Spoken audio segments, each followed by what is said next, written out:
I bought the Kinefinity Mavo LF in late 2020, and for 3 years now, this has exclusively been the only thing I've shot on as my A camera. And investing into the system has been the greatest thing I've probably ever done as a filmmaker in my career. And I wanted to make this video because I don't feel there's a lot of long-term talks about this camera. I feel like this camera, there's a lot of like hesitation around it because it's not that well put out there in the popular YouTube filmmaking space. I've shot music videos, I've shot commercials, I'm shooting a feature film right now. I shoot events on this camera. I've taken it to Curacao, I've taken it to Amalfi in Italy. I've taken it all over the world and shot so many different projects on it. This camera has done nothing but give back to me in more ways than I've ever thought it could. And I just want to talk about how much I love the camera because it's not a perfect camera. No camera is perfect, and no camera will ever be perfect. But for me, I don't want to upgrade to another camera. I don't want to experiment with other systems. This is my camera, and I feel like after 3 years, I know it. I knew it way before then. I knew it year one in, really digging into it, what this camera could do. And there's so much trust I have in it that I feel like it just doesn't get enough credit like it should. And I'm not saying this is the best camera out there because I've not used a lot of cameras. Like I've used some Sony, I've used some Canon, I've never used Red, and I've never used Arri. Because to be honest, Red and Arri have always been just out of my price range for anything. I've had the options to rent them on big commercial shoots, and I've just opted out for things I know. One of the main reasons I bought this camera, probably the main reason I bought this camera, was to own something that was future-proof for me. Something that had specs and features that I can use for the next 10 years. That's what I was going for. I was going for 5 to 10 years. And it's been 3 years. And there are so many features on this camera that I still don't use because it's overkill for what I need. As much as I use this camera for run and gun, I would not recommend this or any cinema camera for run and gun just because this isn't gonna just turn on and you can shoot in 5 seconds. It's not that kind of camera. No real cinema camera is. Like here, I'll show you. Booting it up, I mean, it takes about 60 seconds to turn on. And sometimes when you're like in a rush and you need it to like go, that 60 seconds can feel like 5 minutes sometimes. But when you know your camera, when you have a camera that you know in and out, you know the settings, you can dial buttons without even looking. When you know the camera you're using, I feel that makes you a stronger filmmaker, cinematographer. Yes, know your lighting, know all that, but know your camera. As far as future-proofing, I wanted a camera that was full frame because I had never used full frame before, and I had all this glass. I had a 50 and 85 that were full frame that I could only use on a cropped sensor lens.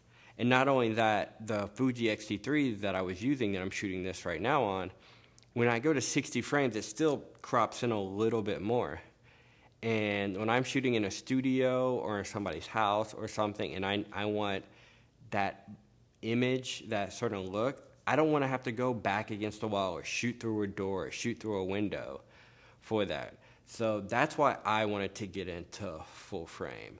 And I'm not really going to get into the full frame versus Super 35 because owning this camera made me realize that's not even a factor of anything because I have both of those choices. I have more than those choices. Like here, I'll show you on here. Within 2 buttons, the quick settings, I can go from full frame to Super 35 to Micro Four Thirds to Super 16th in 3 clicks. Double tap, quick menu, select. I can go from full frame, 24 frames a second, to Super 16, 290 frames a second, like that. And that's another thing I love about this camera is the frame rates. I'm not going to go too much into the specs of this and the crazy details about this camera because Cindy Dailies just got this camera. He got the Mark II Super 35 version, and I highly suggest if you're into this camera, go check that video out because he goes really into depth. Just the things you can do with this blow me away. Even 6K. This thing, I got it for 6K, and I have only used 6K for one project, and that was the feature film I'm currently working on right now. And I'll tell you, a lot of people want the big resolutions and everything, but I'm shooting 6K ProRes 444 12-bit, a feature film. I have 100 gigabytes of footage just with that. When you start getting into those higher things, you need to consider storage, and that can up your price too. Because 90% of the time, I'm just shooting 4K.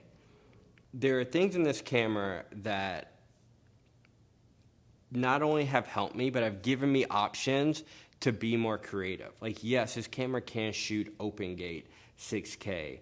I can shoot 4K 3x2, you know. I have options. I can go my frame to here, to here, to here, to here. Ooh, that was the mic. So one of my favorite features about this camera that I didn't really know how much I would utilize until I got it was the dual native ISO. So on the Mavo LF, the dual ISO is 800 and 5120. I think it's 5120. Let me check. Yep, 5120. And I have used that a lot. I really don't go between, it's either 800 or 5120. I don't really go to 32 and I don't really go to 1600. It's really just those two bumps. And I will tell you, I'll show an example right here. I shot this scene for my feature. This is not lit. This is just natural light from everything in the house. And we just shot it to see how it looked. And just with the tiniest bit of denoise, the tiniest bit, it looks fine. You will never notice that. And having that in my arsenal and in this camera has helped me tremendously in my filmmaking. And it's one of my favorite features on it. Because I feel like I'm just talking positive about this camera, I want to be fair and talk about the quirks of it. And I would only say there's two. Really one that just I got used to. If every camera is going to have something wrong with it or something that's not perfect. And with this one, I don't know why, but sometimes you turn it on, it just feels like it's taking forever to boot up. And it just won't boot up for some reason. It's just the screen's on, but it feels like it's frozen. And 90% of the time, take the battery off, put it back on, turn it on, it works. I don't know why it does that, but that's like the only thing. So that's my review of the Kinefinity Mavo LF. As somebody who's used it for 3 years as my only camera, this is the best investment I've ever made into a camera system, and I do not regret a single moment of it. It is not a perfect camera, but for me, it is perfect for what I need, and I do not plan on getting into another system for a long time. When this breaks, I'm going back and getting the Mark II, Mark III, whatever's out there, because I believe in this system, and I know it like the back of my hand because I've used it for so long. And if you're into Kinefinity, if you're into getting a new camera, I highly suggest giving this one a shot, because it really goes beyond what you need in a camera and what you can do, and it really gives you the options to take your filmmaking cinematography to another level if you want it to.